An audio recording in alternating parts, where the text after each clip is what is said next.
Yo, what is going on, guys? Welcome back to the channel, Mayday Sun Gaming. And today I want to talk about today's Airsoft game that I just came from. I just came back from Attacker, and we had a super splendid time there today because, one, I did extremely well, way better than I usually do, and two, it was a super fun day. Everyone was just super chill, and everyone was having fun and just messing around. And three, I love this field. This field is like probably the most, I guess, tactical airsoft field we have here in Japan, rather than just like a woodland or like a CQB kind of like a CQB field that's actually just 3-lane cheese, like Area 41, which you guys seen a lot here on the channel, but more like Rainbow Six Siege, a lot of angles, a lot of real life environments, and this is one of my favorite fields, and it's just super chill and it's not that expensive.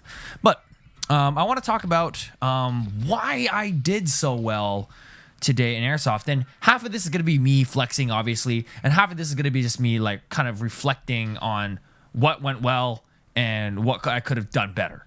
I didn't write any of the stuff I could have done better. I'm just going to think about that as I go through this. I've had a beer, so screw you. But I wrote down the things that I knew I did well. So the first thing that I went well was my footwork, and my pieing has gone a lot better.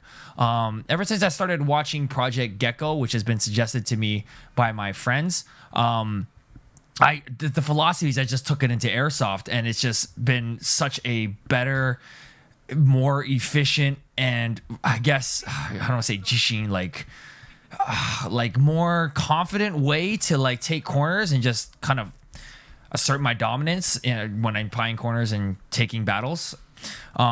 Because the way my feet are positioned. So instead of the old position which I used to have, which was kind of like I used to just walk normally, and then I would just do the the regular Rainbow Six Siege leaning ting, and then just kind of put up the gun on my shoulder and kind of just cramp up. I kind of just traded that away to have a much more proper form that is more grounded, so that when I did have to shoot offhand, especially, I had a much better base and foundation to actually take shots more accurately, especially with the gas blowback, and especially when I only have split seconds to kind of trade shots with somebody. And I got a lot of wins that way, just trading shots with people by having a proper stance. And I didn't expose myself as much as I thought I would, because I was basically lining myself up with the apex, which is the corner, the actual corner, and just putting it as one big line rather than just a chunk leaning out of that line. So I was just kind of this one streamlined kind of approach to that, and I found a lot of success with that. And I never used to kind of believe in like bringing real steel kind of techniques into Airsoft, but considering that Airsoft in Japan is more like survival game where it's one life, and it can be just as stressful as I don't want to say like a real firefight, but I guess it's not. The stakes are higher, because if you're out, if you get shot, you sit out, bro. You don't respawn. You sit out for 10 minutes, and you're wasting your money and your time. So like, it forces you to become better at the game. So those kind of stakes kind of make you play your life. It's kind of funny because somebody on one of my videos kind of told me, he's like, "Oh, you're a camper because you don't want to go out that choke." I'm like, bro, if I go out that choke, there's like 10 angles that people can get from me. So you bet I'm gonna try and get as much intel as I can and as much picks as I can from a safe spot, then run out there, because I don't get to just go out there and be like, "Oh, good shot, bro," and then just go back to respawn and then come back. It's not like that here. Like, you're out, bro, and like you have to sit out, right? So you play your life. But anyway. Speaking of which, the amount of risk that it kind of brings to kind of go quickly around corners is pretty high. It's like almost like a 50-50 if you don't really know what you're doing, you haven't cleared enough angles. But today I took advantage of the 90-degree takeover technique, I suppose. So again, Project Gecko. So when you're pieing around the corner with that new footwork, when you go to around the 60, you kind of just punch out. While not moving into the room, but you punch out and you dominate the 90 as fast as you can. You just kind of punch out and take that 90. And I had a lot of success with that. I got a lot of kills. People just surprised that it just pop up there. I'm using a muzzle flash tracer, so like they see those bright lights and they're just like kind of like throwing it back.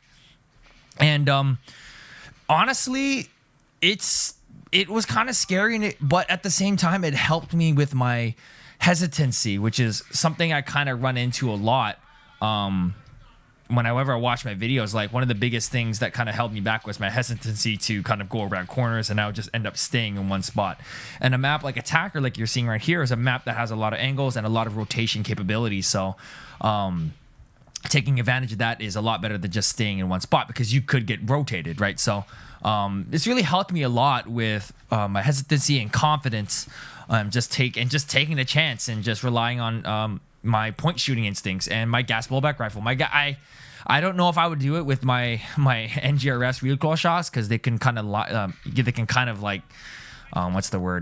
up. So with the glass blowback, I just have that trigger response, so it's really nice, and it's super satisfying to just blast someone that way. So I don't know if I'll do that with an AEG, but with the gas blowback, 100% will be continuing to do that in some shape or form. As a result, my clearing of angles has been a lot better. Before, I used to just kind of, I knew like there was degrees and stuff like that. Like I knew obviously, but like I used to just kind of clear what I knew. But when I started watching Project Gecko, I kind of just got into that actual philosophy of the 180 going all the way to the 60, and then take the 90, and then you trying to go towards the 170 and take the other side super slowly. And it was just, it was just super successful. And today was really nice too, because I actually got to work during the latter half of the day.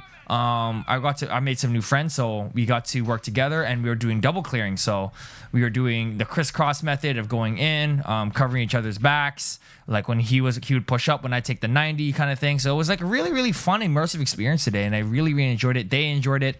And CQB can be very, very difficult if you don't have at least some idea of these basic fundamentals here in Japan. Because again, if you get shot one time, you're done. You get to sit out for 10 minutes and then you go on your phone, I guess. But yeah. So the next thing that I kind of sorry if I'm stuttering. I had like a half a beer already. But the next thing is iron sights. Okay, so I used to just put iron sights on because I just thought they were cool. And I thought like maybe if my EOTech ever went down, then I would use it and flip them up. But today I kind of learned after watching some Garand Thumb that he has his iron sights up in CQB. I'm like, I wonder why. Why would you want that quote witness? And god damn it, I learned that today. And it's super sad because I had this one game today, and I'm so mad about it. I had like a 6 kill streak, and I clutched a win 4v1 by kind of taking this power position in this house where they couldn't see me, and I was just destroying everybody. And I had my GoPro on camera mode rather than video mode, so it only took a picture when I thought it was on.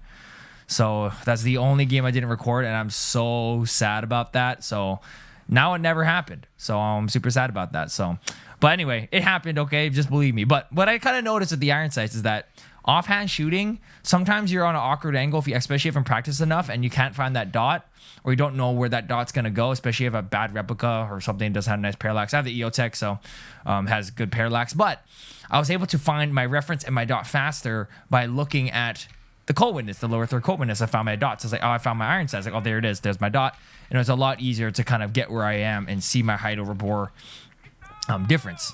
And what was really nice during that one game where I clutched, I was in a house, and then I was at this weird ass angle shooting through the side of a window at the guy across the room, and I just saw him, and I was like, if I take this shot, he's gonna see my muzzle flash, he's gonna see my tracer, he's gonna hear my gun, so I gotta make sure this is a precise shot.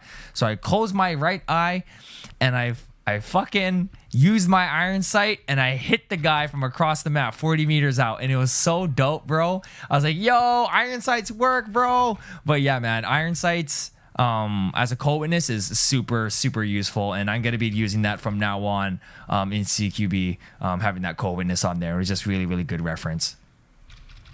Now, the last thing here that I have written is my carbine length, rotations, and communicating.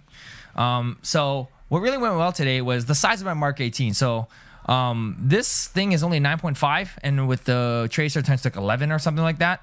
And that length is, like I've said before, is the perfect length for CQB, honestly. Like, it was just super nice. And I have a long length to pull in my stock, I think like setting 4. And it was just super nice. It was super easy to maneuver around. A lot of the tactical training kind of helped with the carbine. I'm used to the carbine, and snap shooting was really good, and the EOTech was really nice. So having a good set of gear really, really helped me excel today, I think. And I didn't have any jams, or I didn't have any purging of the mags, which usually happens because I took care not to overheat my mags today.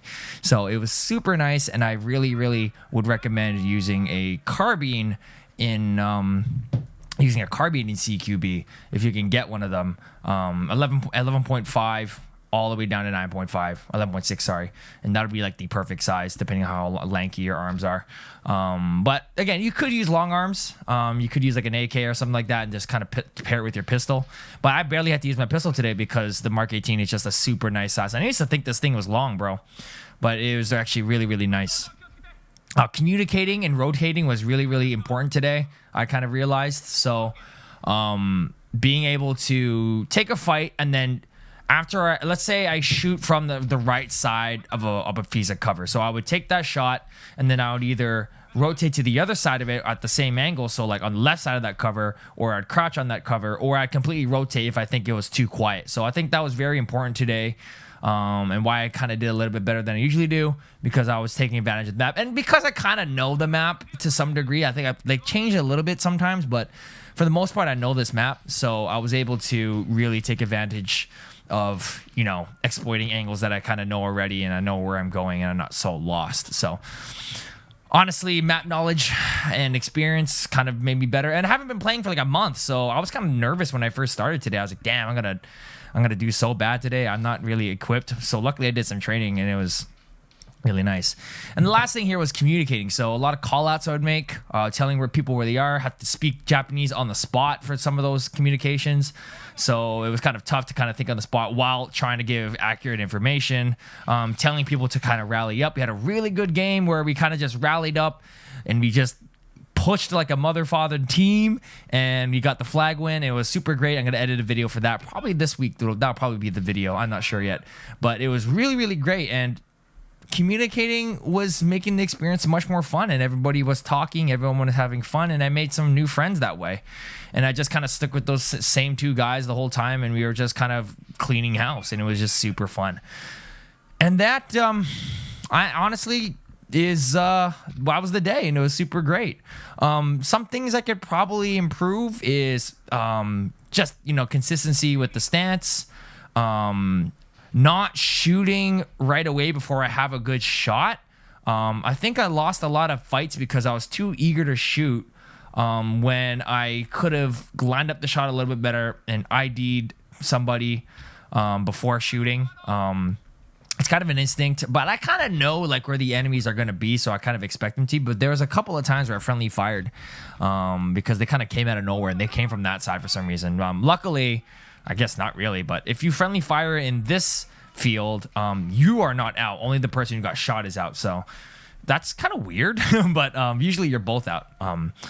But yeah, it was good. And yeah, if anybody else could just take a look at the gameplay that I'm showing on the screen right now, maybe you can show me some improvements, maybe show me something that's good. I don't know, whatever. But this was just kind of me to reflect to myself why I had such a great time today at Attacker. Highly recommend this. It's probably my favorite field of all time here in Japan. But anyway, guys, that's all I got for today. Thanks so much for watching, and we'll see you guys on Friday for Airsoft content anyway, where we will have some gameplay of this day. So with like the actual like editing and everything there. But before anyway, thanks so much for watching. Bye-bye.